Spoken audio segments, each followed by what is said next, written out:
کہ وہ اب آٹو پائلٹ پہ ہے اور ڈیٹ ٹریپ میں ہم پھنس چکے ہیں، جس کا مطلب یہ ہے کہ ان کا سود بھی ہم قرضے لے کے دیتے ہیں، ہمارے پاس اتنا ڈالرز نہیں ہے کہ ان کا سود کیا جائے۔ اور پھر جو ہے وہ اس میں لوگوں کو قتل کیا جا رہا ہے، اور اس میں جو ہے وہ مورتیوں کو اور بتوں کو سجدے کیے جا رہے ہیں، اور قریب سے دیکھنے کی وجہ سے آپ کی نظر، آپ کے اعصاب، آپ کی صلاحیتیں وہ ڈیمیج ہو رہی ہیں۔ اپنے بچوں کو نکالیں کس طرح سے؟ دیکھیں، ہم نے اپنے میڈیا کے ذریعے سے کھلاڑیوں کو، ایکٹر کو اگر ہم ہیرو بنا کر پیش کرتے ہیں تو لوگ تعلیم کی طرف کہاں جائیں گے؟ مجھے یہ بتائے، کھیل اسلام میں جائز ہے لیکن اس کے ایک کرائیٹیریا ہیں، ایسا کھیل جس میں دینی فائدہ ہو، جس میں غیر شرعی امور نہ ہو، جس میں مثال کے طور پہ نشے کی طرح آپ کو متاثر کرنے والی چیز نہ ہو۔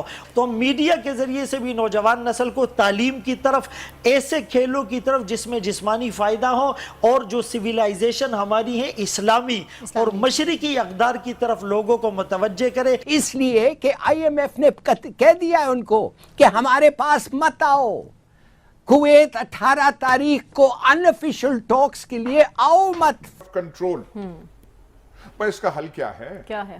آپ نے سری لنکا بننا ہے، ہم تب ہمیں اطمینان آئے گا، ہمارے جگر میں تب ٹھنڈ پڑے گی کہ وہ سری لنکا والے حالات کہیں گے کہ پہلے تو ہندوستان کے ساتھ دوستی نہیں، غلامی کرو، کشمیر کو بھول جاؤ، فلسطینیوں کے لیے منہ نہ کھولو۔ وہ کہیں گے ہم نے آپ کو اجازت نہیں دی، اس کو کہتے ہیں غلامی۔ ہندوستان ہمارے ساتھ ہی آزاد ہوا تھا، نہیں کرنا۔ یہ اٹامک طاقت ہے اسلامی دنیا کی، ہمارا میزائل انڈیا کے آخری کونے میں مار کرتا ہے۔ جے ہند دوستوں، a very warm welcome to our YouTube channel Akhand Bharat. ساتھیوں، پاکستان ڈیپ ٹریپ میں پھنس چکا ہے۔ مولانا وہاں کا تو جانتے ہیں، مولانا کا یہ حال ہے، ان جاہلوں کا ہمیشہ کوئی نہ کوئی ایسی اٹھ پٹانگ فتوی جاری کرتا ہے جس کا نہ ہاتھ پیر ہوتا ہے نہ کوئی سر ہوتا ہے۔ ابھی مولانا نے ایک فتویٰ جاری کیا کہ ٹک ٹاک اور پب جی جیسے سوشل میڈیا بہت سارے ہیں جس نے وہاں کی ینگ جنریشن کو برباد کر رکھا ہے۔ اب بتائیے، ان کے باپ دادا گدھے پہ چڑھتے تھے، یہ کیوں گدھے پہ نہیں چڑھتے ہیں؟ مطلب لوگوں کو ایک دم سے بیوقوف بنا رکھا ہے ان لوگوں نے۔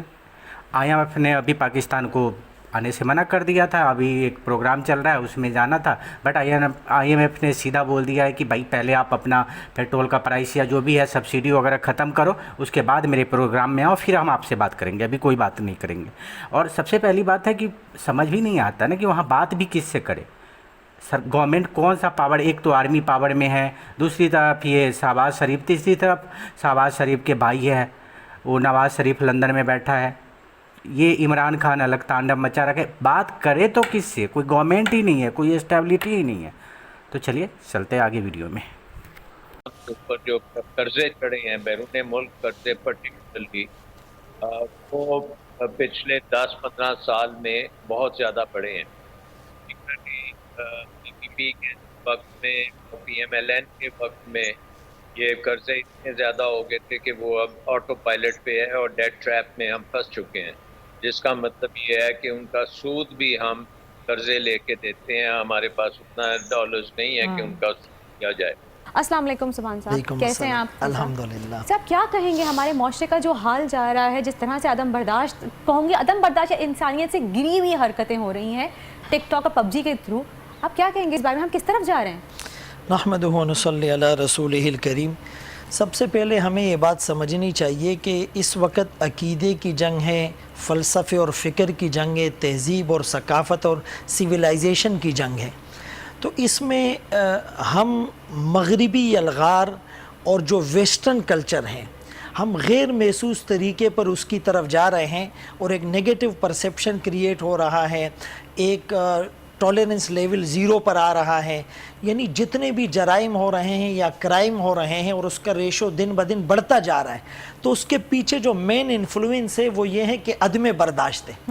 اب یہ دیکھیں، یہ ویڈیوز کے ذریعے سے یا گیم کے ذریعے سے ہم اپنی یوتھ کو اور نوجوان نسل کو کہاں لے جا رہے ہیں؟ تباہ ہو گئی ہے، تباہ اور برباد کر رہے ہیں۔ دیکھیں، रसूलुल्लाह सल्लल्लाहु अलैहि वसल्लम ने हदीस मुबारक में फरमाया, मिन हुस्न इस्लामिल मरई तरकुहु मा ला यानी। इस्लाम की खूबी यह है कि लायानी और बेकार चीज़ों को छोड़ दिया जाए। कुरान करीम में 18वें पारे में सूरह मोमिनून में जो मोमिनों की सिफ़ात बतलाई गई, एक अच्छी सिफ़त ये वल्लज़ीना हुम अनिल लग़्ज़ून, वो फजूलियात से और बेकार चीज़ों से एहरास करते हैं। अब ये जो सिर्फ वीडियो गेम है या पबजी गेम है, इसमें लग कर दे के हम अपने वक्त को ज़ाया करते हैं और फिर जो है वो इसमें लोगों को कत्ल किया जा रहा है और इसमें जो है वो मूर्तियों को और बुतों को सजदे किए जा रहे हैं और करीब से देखने की वजह से आपकी नज़र, आपके आसाब, आपकी सलाहियतें वो डैमेज हो रही हैं। ये किस्म का नशा है।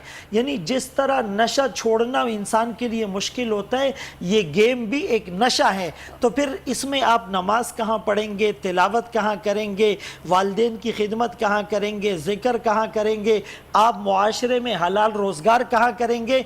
आप तो नौजवानों को तबाह कर रहे हैं। किसी भी मुल्क की तामीर और तरक्की में यूथ और यंग जनरेशन का रोल होता है और उसकी सलाहियतों को डैमेज करना ये अगयार की साजिश और उनकी कोशिशें हैं। इसीलिए इस मौके पर हमें सोचना चाहिए। हो चुकी है। लेकिन मुफ्ती साहब इसका बताएं, इसका हल क्या है? कैसे इस चीज़ से हम अपनी यूथ को निकालें, अपने बच्चों को निकालें, किस तरह से? देखिए, हमने अपने मीडिया के ज़रिए से खिलाड़ियों को, एक्टर को अगर हम हीरो बनाकर पेश करते हैं तो लोग तालीम की तरफ कहाँ जाएंगे? मुझे ये बताए, खेल इस्लाम में जायज़ है लेकिन उसके एक क्राइटेरिया हैं। ऐसा खेल जिसमें दीनी फ़ायदा हो, जिसमें गैर शरई उमूर ना हो, जिसमें मिसाल के तौर पे नशे की तरह आपको मुतासिर करने वाली चीज़ ना हो और वो खेल बज़ाते खुद जायज़ हो, उसमें इतना गुलूव और इन्हमाक ना हो कि आप जायज़ कामों को छोड़ दें। तो हम सबसे पहले तो ये लोगों को बताए कि खेल की हुदूद है और खेल एक ज़रूरत है, मकसद नहीं है। तो इंसान का मकसद तख्लीक अल्लाह की इबादत और बंदगी था। हम अपने मकसद और पर्पस ऑफ क्रिएशंस को भूल जाते हैं। हम इन चीज़ों में इतना मुनहमिक हो जाते हैं कि हमें अल्लाह का हुक्म, नबी का तरीका याद ही नहीं रहता। उसकी वजह से ग्रेजुअली यानी स्टेप बाय स्टेप हम ऐसी दलदल में जा गिरते हैं जहाँ से वापसी हमारे लिए मुश्किल होती है। तो हम मीडिया के ज़रिए से भी नौजवान नस्ल को तालीम की तरफ, ऐसे खेलों की तरफ जिसमें जिस्मानी फ़ायदा हो और जो सिविलाइजेशन हमारी है इस्लामी और मशरिकी अक़दार की तरफ लोगों को मुतवज्जे करे। इसलिए कि IMF ने कह दिया है उनको कि हमारे पास मत आओ। कुवैत 18 तारीख को अनऑफिशियल टॉक्स के लिए आओ मत, फैसला पहले करो, सब्सिडीज को ख़त्म करो, तेल की कीमत बढ़ाओ, पावर की कीमत बढ़ाओ, उससे तुम्हारी महंगाई 15 या 20% बढ़ती है, बढ़े।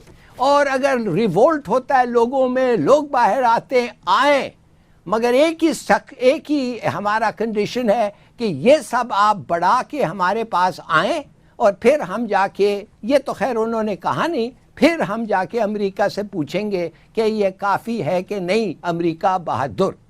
और इस वक्त ना हमारे पास पैसे हैं गंदम मंगवाने, ना हमारे पास पैसे हैं कि कपास को हम अपनी इंडस्ट्री के लिए इंपोर्ट करें।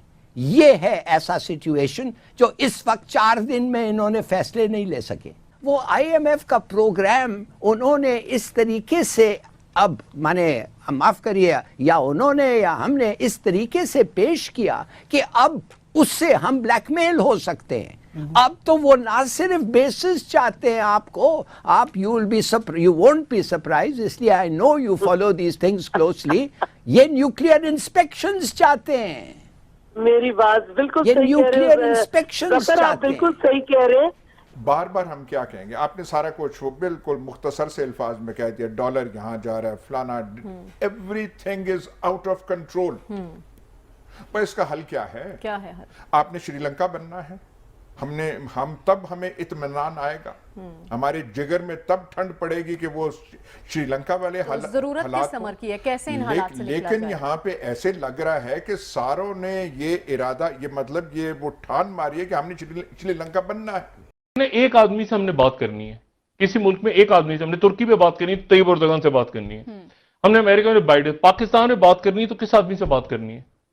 मतलब किसी पार्टी के सदर से बात करनी है, किसी वजीर आजम से बात करनी है, हमने किसी इस्टेब्लिशमेंट में किसी शख्सियत से बात करनी है, तो किससे बात करके पाकिस्तान के इश्यूज को रिजॉल्व कर, कौन हुआ है?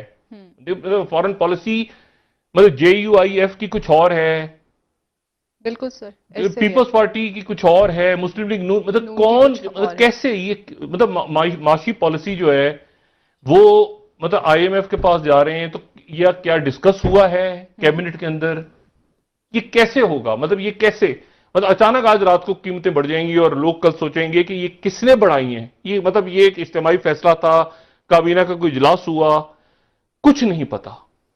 और इस तरह रियासतें मुल्क नहीं चलते। तो कहीं खाना जंगी की बात हो रही है।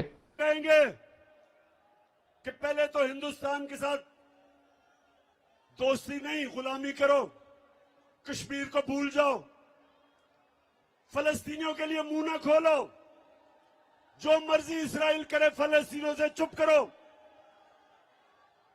अगर रूस 30% कम पे तेल दे रहा है तो आपने नहीं लेना, क्योंकि आप हमारे गुलाम हैं। अगर आपने 30 लाख टन गंदम आपको जरूरत है, आप रूस से नहीं ले सकते। अगर आपने पाकिस्तान को अगर ईरान से सस्ती गैस मिलेगी, वो कहेंगे हमने आपको इजाजत नहीं दी। इसको कहते हैं गुलामी। हिंदुस्तान हमारे साथ ही आजाद हुआ था, आज रूस से तेल भी सस्ता खरीद रहा है, आज रूस से हथियार भी खरीद रहा है, अमेरिका का स्ट्रेटेजिक अलायंस में भी है, लेकिन अमेरिका कुछ नहीं कहता हिंदुस्तान को, क्योंकि वो आजाद है। हिंदुस्तान ईरान से गैस भी खरीद रहा है, तेल भी लेता है, लेकिन हिंदुस्तान को वो कुछ नहीं कहते। हमें उन्होंने जो गुलाम बनाया हुआ है, फतह किए बगैर हुक्म देते। तो इसलिए मेरे पाकिस्तानियों, ये आपने मेरे साथ इस्लामाबाद इसलिए निकलना है कि हमने अमेरिका के गुलामों को कभी कबूल नहीं करना। ये एटॉमिक ताकत है इस्लामी दुनिया की। हमारा मजाइल इंडिया के आखिरी कोने में मार करता है। मैं पाक फौज से कहना चाहता हूं कि पाकिस्तान वहां आ गया है जहां संभालना आपकी जिम्मेदारी है, जहां संभालना आपकी जिम्मेदारी में शामिल है। मैं अजीम फौज को कहता हूं कि पाकिस्तान में जो साजिश हुई है, इसके खिलाफ एक ही हल है। ये अमेरिका हमेशा गलत फैसले करता है। इमरान खान ने इस्लामाबाद की कॉल दी है। मैं पाक फौज को कहता हूं, हम अमन से रहेंगे। इस शैतानी चमगादड़ को छोड़ो। ये कहता है शेख रशीद को घर से निकाल के मारूंगा। तेरा बाप भी शेख रशीद को नहीं मार सकता। और मैं पाक फौज को कहना चाहता हूं कि पाकिस्तान बचाना सिर्फ इमरान खान का काम नहीं है। आप अजीम लोग हैं। पाकिस्तान डिफॉल्ट होने जा रहा है। निगरान हुकूमत बनाई जाए कि वो एग्रीमेंट जो था, लोन जो दिया था, उसके तहत वो अपना सारा पूरा करके जाके मालदीव्स के सी के पास, उनकी टूरिज्म की इंडस्ट्री है वो तबाह हो रही है। China will eat you up and spit you out like a roasted pig. Okay, मजा नहीं आया। हिप्पोपोटामस तो वैसे ही खा जाते हैं, राइनो भी खाते हैं, शेर भी खाते हैं, चूहा भी खाते हैं, बिल्ली। आपको जिस दिन खाया ना, मजा आ जाएगा।